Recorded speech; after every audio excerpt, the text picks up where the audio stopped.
We spend a lot of time talking about what it takes to build a successful company. But have you ever wondered what happens to the great ideas when that company fails? Where do all the inventions go when the lights go out for good? Well, today, we're diving into the fascinating afterlife of an idea. Yeah, this is the kind of cold corporate speak you find in a bankruptcy filing. This one specifically is from Danimer Scientific, a company that was once a huge pioneer in bioplastics. This is them announcing they're shutting down. It's like the final chapter for the company. But as we're about to find out, it's definitely not the end for their ideas. Because buried deep in the news about their collapse was this number, 125. I mean, just think about that. That's how many patents Danimer Scientific holds in almost 20 different countries. 125 unique, protected, and potentially world-changing ideas for biodegradable plastics. So that brings us to the big question for this whole explainer, right? Does all of that innovation, all that hard work, just poof, vanish along with the company? Or is there a second act? To figure that out, we've got to first really understand what a patent is. Okay, so let's get one thing straight. A patent isn't just some fancy certificate you hang on the wall. It's actually a really powerful and specific kind of contract. It's probably best to think of it as a bargain, a deal between an inventor and all of us, society. At its heart, a patent is all about a trade-off. It goes like this. In exchange for you, the inventor, telling the entire world exactly how your invention works, we're talking a full public disclosure, the state grants you a temporary monopoly. For about 20 years, you're the only one who can make, use, or sell it. So let's break that bargain down a little more.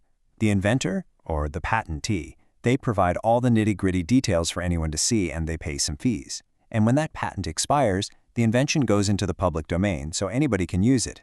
Now, in return, the state gives them that super powerful limited monopoly and, crucially, a priority date, which is a huge deal for getting protection around the world. It's a really carefully balanced deal.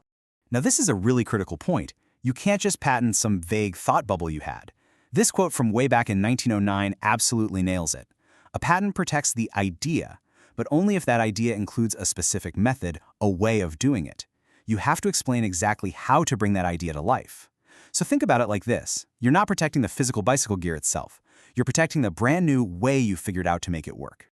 Now, because this monopoly is so incredibly valuable, they don't just hand these things out for any old idea. No way. The legal bar you have to clear is super high, and it pretty much rests on three essential pillars. Okay, first up, novelty. It has to be genuinely new, something the world has never seen before. Second, it has to have an inventive step.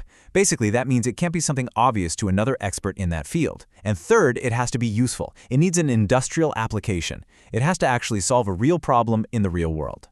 This whole system, this balance, legal contract, it didn't just pop into existence overnight. Oh no, it evolved over centuries from something that looked very, very different. It all kind of started back in the 15th century with these things called letters patent, which were basically just royal favors handed out by the king. But then you fast forward to 1623, and the Statute of Monopolies starts to write down some rules, setting up a 14-year term for new inventions. This slow and steady shift eventually led to things like the 1852 Act, which created the very first official patent office. And just like that, a royal privilege became a structured legal right for every inventor. Okay, so now that we've got a handle on what a patent really is, a legal right, a bargain, a piece of property, let's get back to our mystery. What is going to happen to Danimer's 125 inventions? Well, the law is super clear on this one. A patent is a form of personal property. I mean, think of it just like a factory building or a delivery truck. It's an asset. And just like any other asset, it has real value, and it can be sold, licensed, or just handed over to somebody else. So when a company goes into bankruptcy, its intellectual property, all its patents and trademarks, that stuff doesn't just evaporate. In fact, it often becomes one of the most valuable things on the books. We saw this play out with Bed Bath & Beyond. As they were winding down, they sold off pretty much all their IP assets. And why? To get cash to pay back all the people and companies they owed money to. And that right there is the answer to our question. Danimer's 125 patents are not going to be lost. The ideas aren't dead. They are incredibly valuable assets that will almost certainly be bundled up and sold off to the highest bidder. Maybe a competitor will buy them, or a new startup, or even a firm that just specializes in IP. But whoever buys them, they will take that technology and give it a new life. The company failed, but the ideas, they're going to live on. Which really just leaves us with this one last thought.